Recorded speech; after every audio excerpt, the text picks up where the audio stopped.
इथं वैर करून भांडणं करून काही आहे का हो? एक ना एक दिवस प्रत्येकाला जावं लागणार आहे. म्हणून वैर करुनी कुणाशी, राग धरुनी कुणाचा, वैर करुनी कुणाशी, राग धरुनी कुणाचा.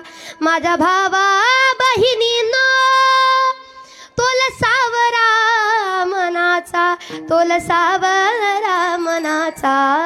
वैर करुनी कुणाशी, राग धरुनी कुणाचा, वैर करुनी कुणाशी, राग धरुनी कुणाचा. म्हणून वैर कोणाशी करू नका, भांडण तंटा करू नका. सगळ्यांनी प्रेमाने आनंदात जीवन जगावं गड्या. कारण गेल्यानंतर आपलं मागं काही राहणार नाही. आल्यानंतर एक करावं, माणसं जोडायला शिकावी. कारण गेल्यानंतर तुम्ही पैसा किती कमवला, धन दौलत किती कमवली, हे लोक लक्षात नाही ठेवणार. पण माणसं किती कमवली आणि माणसांना कसं बोलला, किती चांगलं वागला, हे लोक लक्षात ठेवणार आहेत. म्हणून माणसांनी चांगलं जगावं.